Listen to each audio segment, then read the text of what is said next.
Saludos, apreciables alumnas. Hoy vamos a hablar del esquema del relato maravilloso de Vladimir Prop, especialmente con relación a la película de la Guerra de las Galaxias. Como vimos en la clase anterior, el folclorista ruso Vladimir Prop hace un libro que se llama Morfología del cuento, y en él encuentra que hay una constante, una serie de constantes y variables en los cuentos infantiles, en los relatos maravillosos o cuentos de hadas, que son lo que distingue a los cuentos. Las variables son lo que le da su particularidad a cada cuento, y las constantes son lo que le dan el común denominador al género literario de los cuentos maravillosos.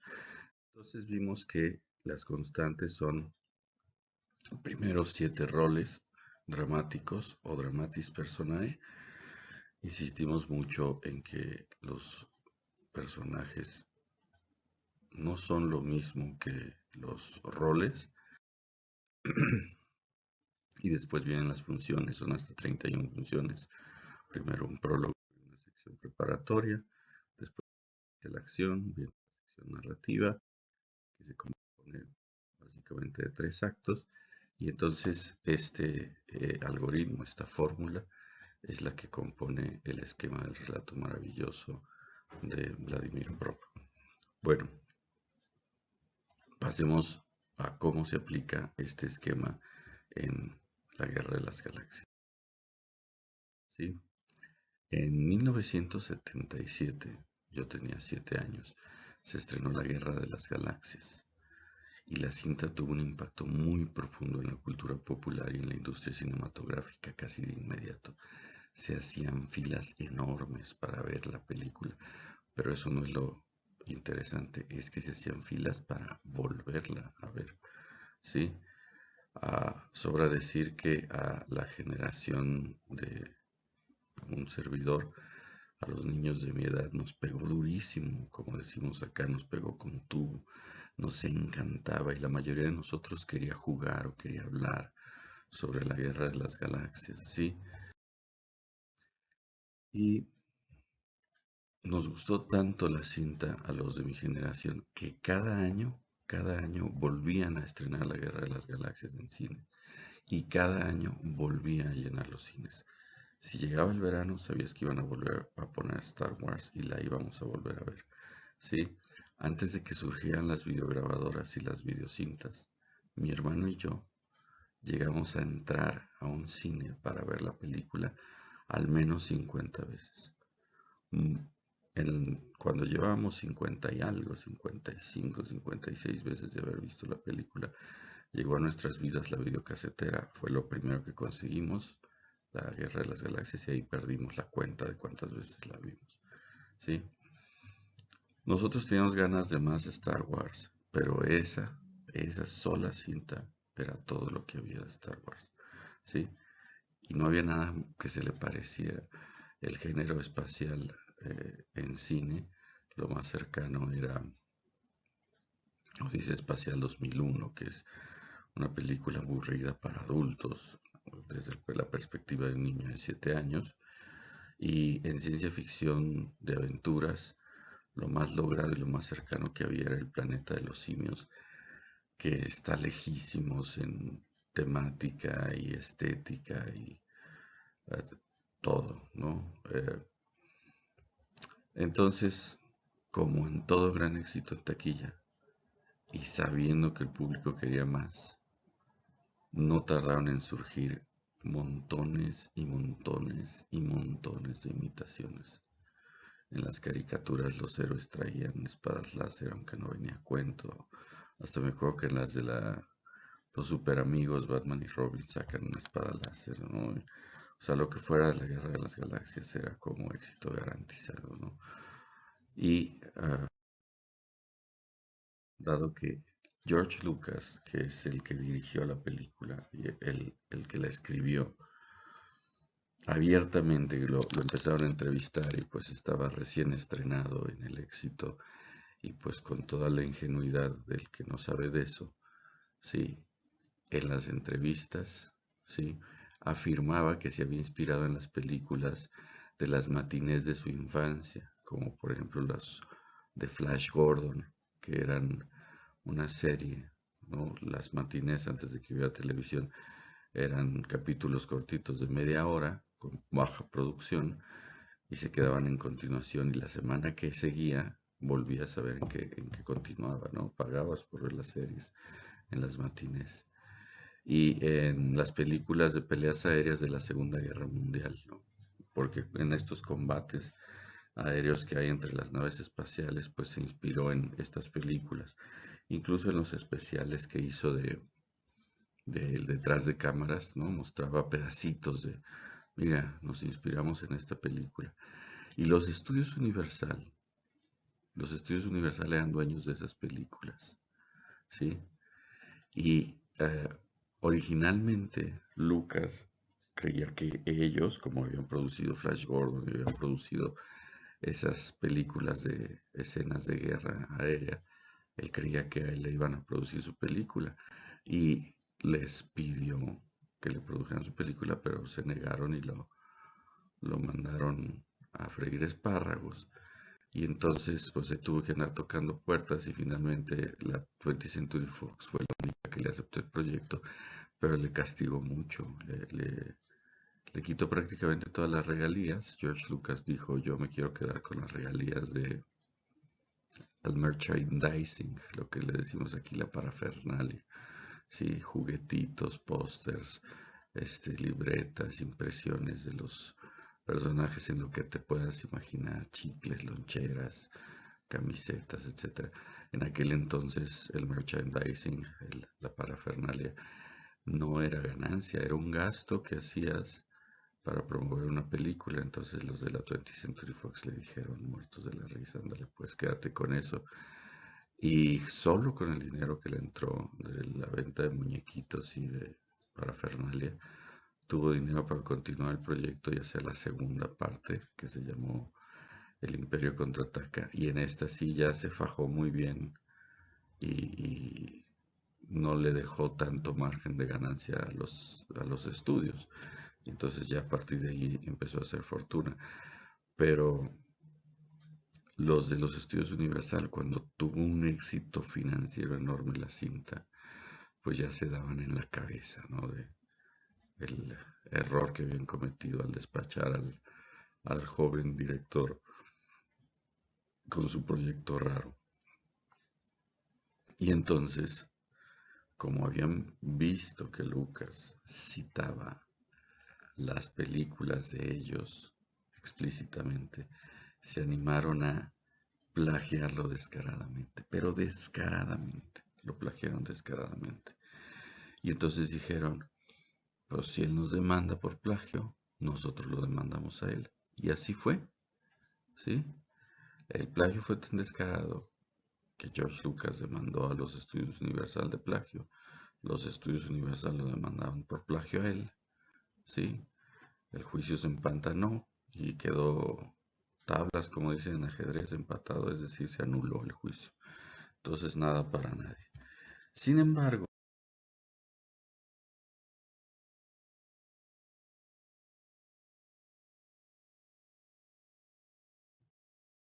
¿sí?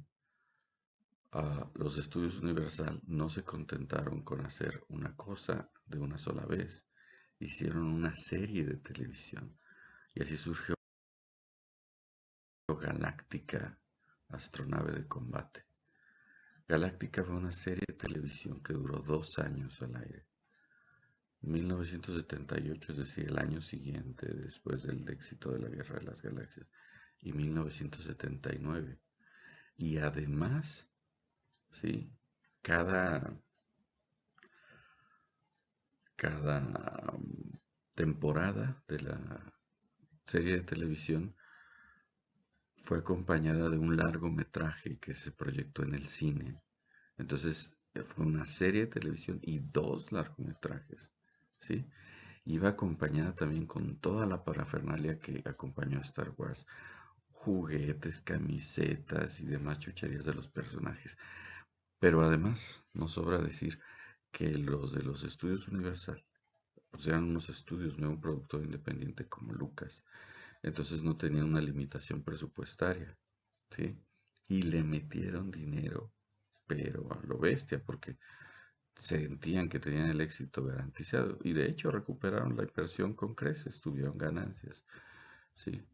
Y todo eh, lo que el dinero puede comprar en Galáctica era mejor que en Star Wars. Los juguetes eran mejores, yo me acuerdo, los muñequitos eran del mismo tamaño, pero los muñequitos de la Guerra de las Galaxias no tenían articulaciones, por ejemplo, en los codos y las rodillas, y los de Galáctica sí. ¿Sí? Se esforzó en copiarlo todo, todo le copiaron a Star Wars. Miren los pósters, ¿sí? Este es el póster original de la Guerra de las Galaxias, dibujado por los hermanos Hildebrand de 1977, y este es el póster original de Galáctica de 1978, ¿sí? Vean cómo pues, hay ahí un plagio hasta la tipografía, ¿no? Todo, robots y etcétera.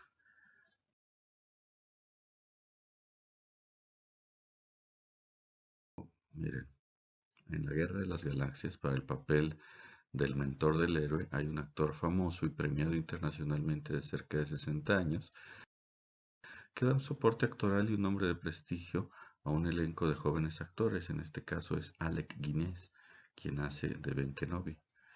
En Galáctica, para el papel del mentor del héroe, hay un actor famoso, premiado internacionalmente de cerca de 60 años, que da un soporte actoral y un nombre de prestigio a un elenco de jóvenes actores, en este caso Lorne Greene, que hace de Adama.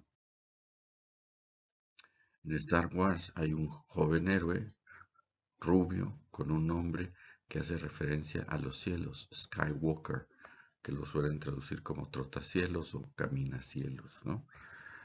En Galáctica hay un joven rubio con un nombre que hace referencia a los cielos, Starbuck. En Star Wars, este joven es acompañado por un galán un poco mayor de pelo castaño con un nombre con las vocales A o O, Han Solo. En Galáctica, ese joven héroe es acompañado por un galán un poco mayor de pelo castaño con un nombre con las vocales A o O, Apolo. En Star Wars hay una sola dama de alta alcurnia a la que ambos tienen que proteger y que tiene un nombre de mitología antigua, Lía, que es un nombre bíblico.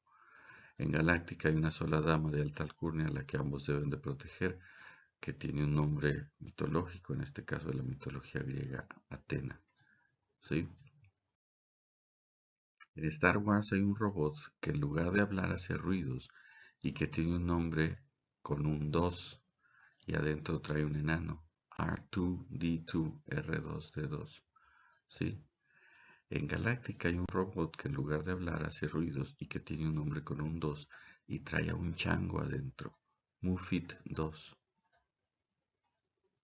Sí, lo interpretaba un chimpancé el personaje. En Star Wars, ese robot es la pareja de un robot rubio, delgado y miedoso, y juntos tienen la función de explicar al espectador lo que pasa y de ser un relevo cómico. Esto que en teatro shakespeariano se le dice personajes pivote. En Galáctica, ese robot es la pareja de un niño rubio y delgado y miedoso, y juntos tienen la función de explicar al espectador lo que pasa y de ser el relevo cómico. Eso que en teatro shakespeariano se le dice personajes pivote. En Star Wars los villanos están cubiertos por una armadura metálica con lentes oscuros y un emparrillado sobre la boca. En Galáctica los villanos están cubiertos por una armadura metálica con lentes oscuros y un emparrillado sobre la boca. En Star Wars los villanos viven en una base espacial enorme que tiene forma de yoyo, que se llama la Estrella de la Muerte.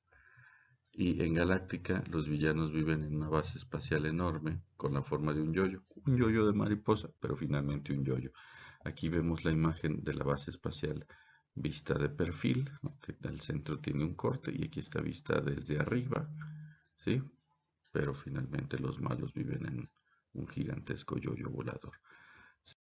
Está en el póster. En Star Wars los buenos tienen un símbolo que los representa. En Galáctica los buenos tienen un símbolo que los representa. En Star Wars hay naves espaciales espectaculares. En Galáctica hay naves espaciales espectaculares.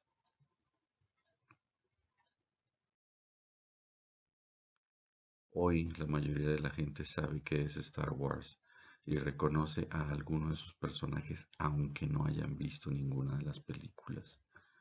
Incluso hoy puedes ir a cualquier tienda grande de autoservicio y encontrar fácilmente películas, juguetes o parafernalia de Star Wars, ya que se siguen vendiendo bien, pero la mayoría no sabe o no recuerda nada sobre Galáctica.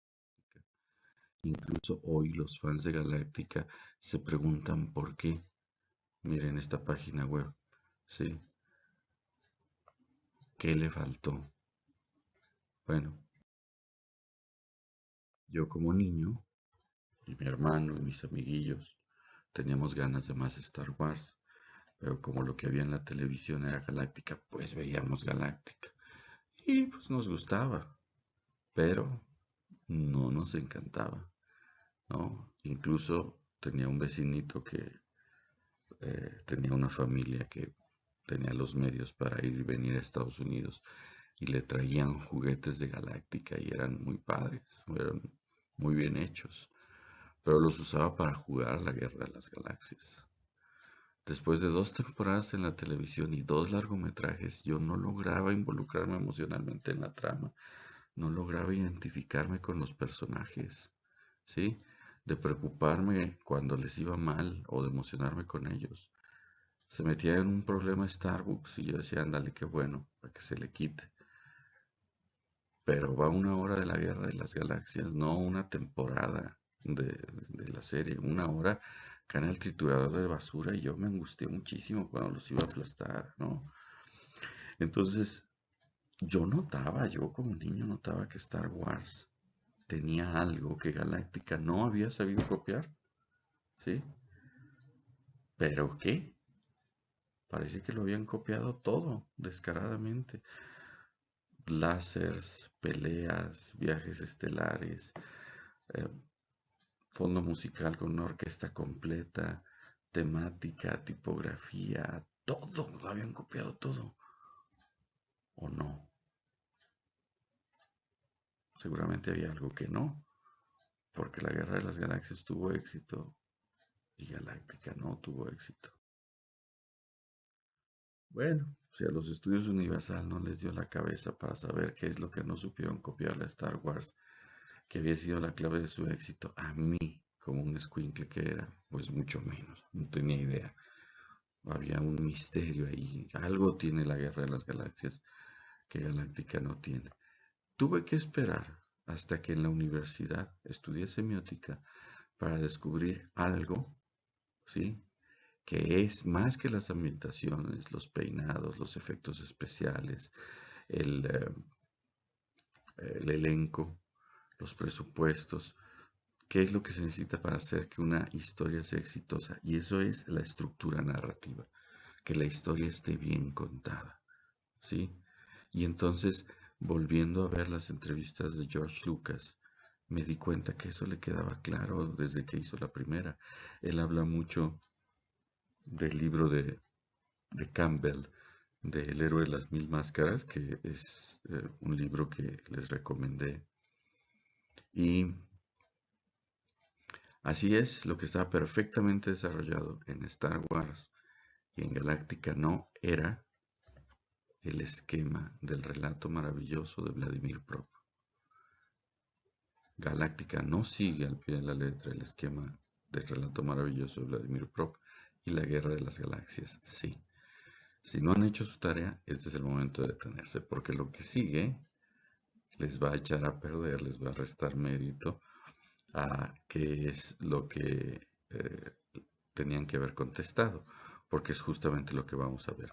Vamos a ver el esquema maravilloso de Prop y cómo se cumple en la guerra de las galaxias. ¿Sí?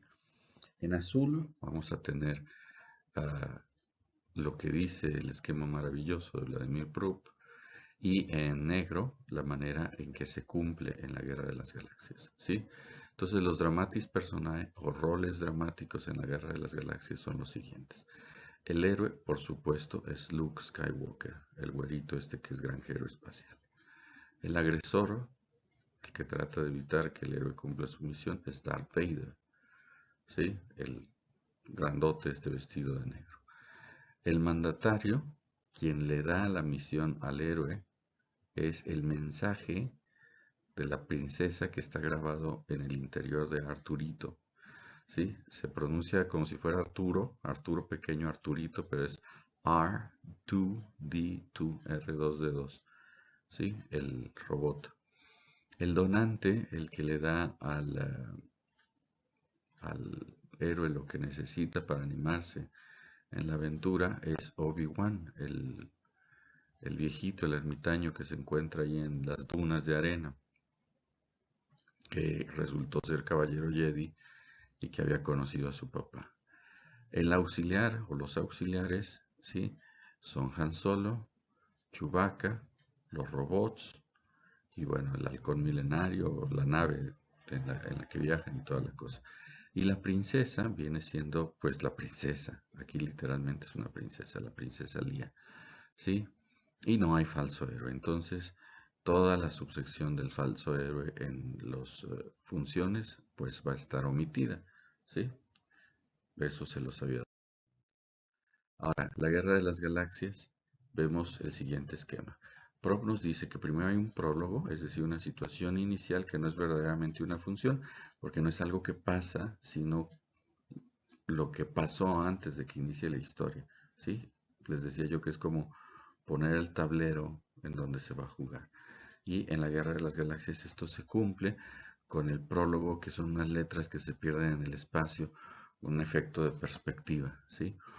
Cuando la Guerra de las Galaxias se estrenó en 1977, el título aquí decía Star Wars, ¿sí? Y salían las letras. Cuando se reestrenó 3 años después, ¿sí? Decía episodio 4, Una nueva esperanza. Y los squinkles que éramos seguidores de la Guerra de las Galaxias nos pusimos como locos. Porque, ¿qué significa capítulo 4? ¿Van a ser los 3 anteriores? ¿Va a haber más de Star Wars, no? Y sí, efectivamente hubo más, y sí hicieron los 3 anteriores, y los que siguieron, y no paran de hacer películas. Es una vaca que no dejan de ordeñar ahí.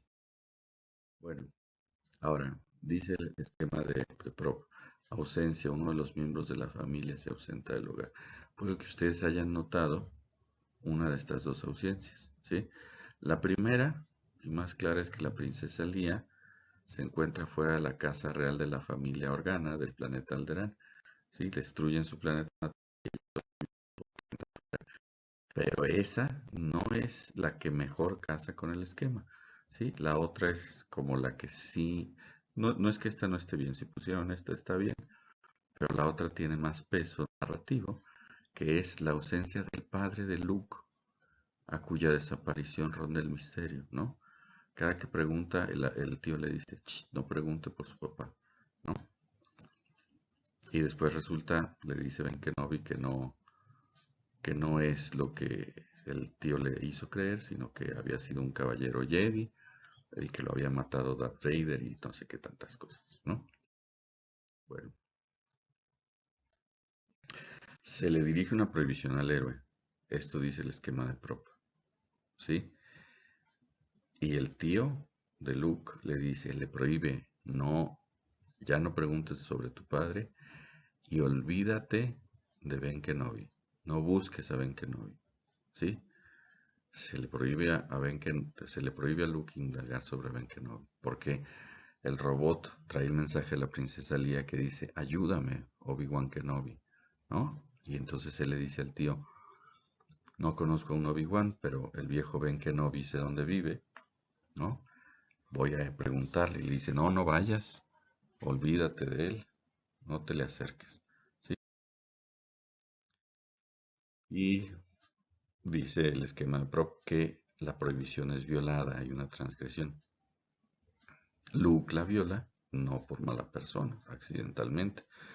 Se le escapa el robot, sale a buscarlo y entonces se meten problemas con los moradores de las arenas, estos como salvajes que viven allá en el desierto, y lo rescata Ben Kenobi y pues ahí indaga sobre su padre, las dos cosas que le había prohibido el tío. ¿Sí? En el esquema de Vladimir Prop dice que el agresor intenta obtener información sobre su futura víctima. En la Guerra de las Galaxias vemos cómo Darth Vader interroga a la princesa Leia sobre el destino de los planos robados y la localización de los rebeldes. El esquema de Prop dice que el agresor recibe información relativa a su víctima. ¿Sí? Los soldados que van a seguir la cápsula que escapó de la nave de Leia mientras era atacada, se dan cuenta de que esa cápsula traía robots, ¿sí? Y entonces le dicen a Darth Vader que los planos salieron hacia el planeta Tatooine en una nave sin tripulantes humanos. El esquema de Prop dice que el agresor busca engañar a su víctima para apoderarse de ella o de sus bienes, ¿sí? Y en la película, el gran Moff Tarkin, que es el gobernador ahí de la Estrella de la Muerte, le dice a Leia que si no le dice dónde está la base rebelde, va a destruir todo su planeta, Alderaan. El esquema de Prop dice complicidad, la víctima ingenua ayuda voluntariamente a su enemigo. Entonces, Leia le dice la ubicación de una base rebelde y Tarkin, ¿sí? De hecho, está el diálogo puesto en la película, dice, sin quererlo ella nos ayudó a decidir el primer objetivo de la Estrella de la Muerte para que se vea su poder y aterrorice a toda la galaxia, ¿no? Destruye Alderaan de todos modos, aunque ella le había cooperado, ¿no? Luego dice el esquema que hay una fechoría, que el agresor causa daño a un miembro de la familia, y vemos cómo los soldados de Darth Vader matan a su familia, matan a sus tíos, porque van a buscar a los robots, y que hay una carencia, que el héroe desea poseer algo. Vimos que Luke, desde antes de que mataran a sus tíos, le dice que se quiere ir de ese planeta, que quiere entrar a la academia, que quiere ser piloto, que quiere aventuras, ¿sí? Y que ya lleva años diciéndole que no lo ha dejado ir el tío, ¿sí? Y entonces Luke al fin tiene la posibilidad de salir de Tatooine y seguir los pasos de su padre. Ah, el esquema de Prop nos dice que el héroe conoce la desgracia acaecida y se le ordena que la solucione.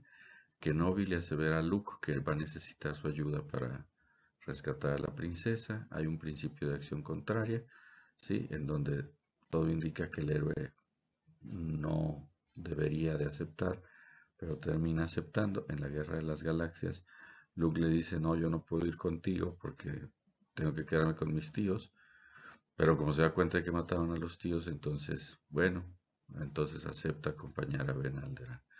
Luego viene la partida, el héroe deja su hogar, ¿sí? Aquí Luke va al puerto espacial de Mos Eisley con Ben y vende su cochecito este flotante, Land Speeder se llama, para pagar el viaje. Luego dice el esquema de Pro que hay una función del donante. El héroe es sometido a una prueba preparatoria para recibir un objeto mágico. Kenobi le da a Luke la espada que había sido de su padre y luego le enseña a usarla a ciegas, ¿no? Entonces dice que el héroe reacciona a las acciones del donante. Entonces Luke comienza a comprender y a defender lo que le dicen los caminos de la fuerza y recibe la bendición esta que es como el leitmotiv de la saga de que la fuerza te acompañe, ¿no? May the force be with you.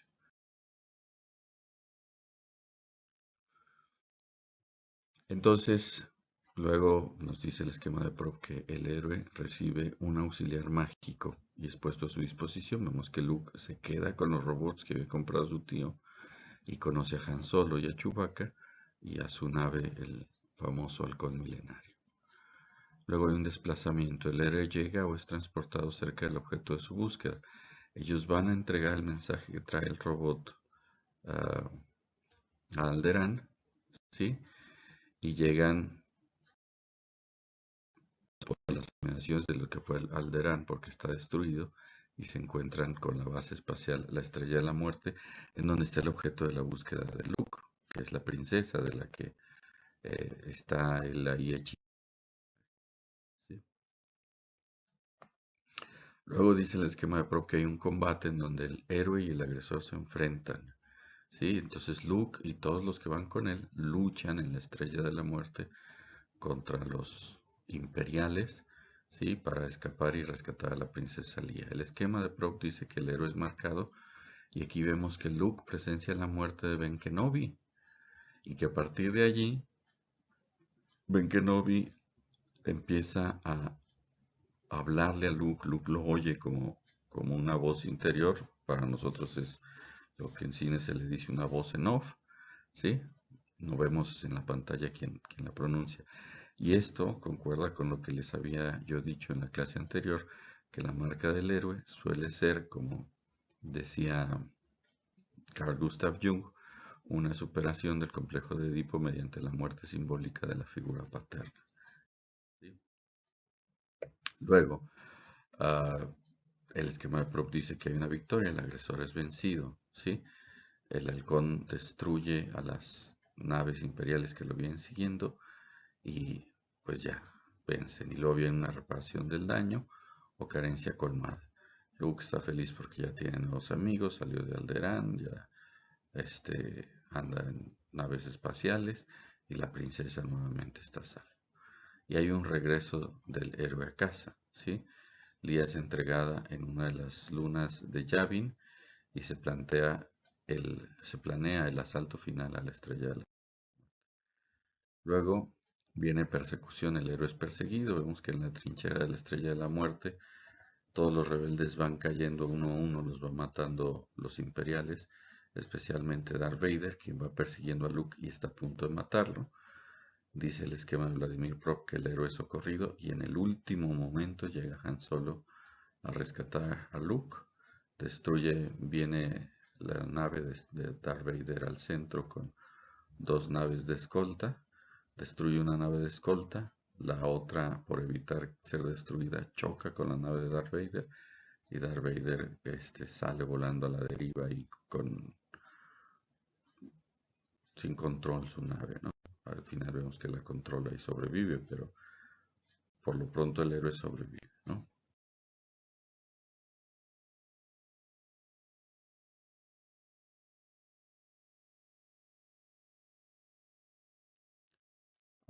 Después dice el esquema de Prop que se le pone una tarea difícil al héroe. Luke tiene una sola oportunidad para hacer un tiro casi imposible, sin asistencia de la computadora porque la apaga, y sin la asistencia del robot porque lo destruyen, ¿no? Uno de los disparos de Darth Vader le da al robot y solamente puede usar la fuerza para atinarle, yo no sé cuántos kilómetros por hora vaya, y tiene que dejar caer un torpedo de protones, perdón, en una ventanita de 2 metros de diámetro, ¿no? La tarea es cumplida, ¿sí?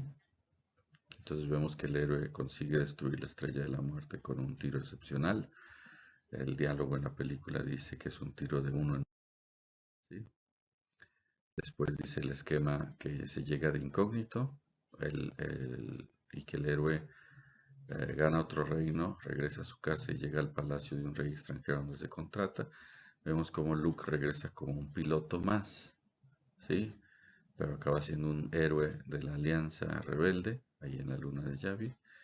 Luego dice, el héroe es reconocido y recibe una nueva apariencia. Vemos que Luke ya es recibido como un héroe y que por fin se quita la bata ahí con la que anduvo toda la película, se cambia. Y luego dice el esquema de Vladimir Pro, por último, premiación o boda. ¿sí? El héroe se casa con la princesa y O sube al trono. Y aquí vemos que, bueno, pues él es reconocido como un héroe, hay una premiación por su hazaña y son premiados por la princesa Lía, que si no han visto toda la bola de películas, aquí les va el spoiler, termina siendo hermana de Luke y esposa de Han Solo, ¿no? Bueno, entonces esto es todo. Esta es la manera en la que en el esquema de Vladimir Prop encaja perfectamente la Guerra de las Galaxias y estas son las respuestas de la tarea que les había dejado. Les voy a pedir que con toda honestidad revisen lo que habían hecho y califiquen qué tan acertadas eran sus respuestas, ¿sí? Ya más adelante me dirán qué tan bien o qué tan mal les fue o qué tanto aprendieron con el ejercicio, pero por lo pronto esto es todo. Les agradezco mucho el favor de su atención y nos vemos en la próxima. El próximo vamos a hacer análisis hermenéutico y en este caso vamos a revisar la película del Rey León. Entonces el siguiente video, primero les voy a explicar qué es el análisis hermenéutico, hay que verlo primero y después, ya que lo hayan visto, vamos a ver la película de Rey León. El video preparatorio es muy cortito, pensaba incluirlo en esta misma grabación, pero para que no se revuelvan los temas, pongo aparte, ¿sí? Entonces, esto es todo por este video. Nos vemos en la próxima sesión. Gracias.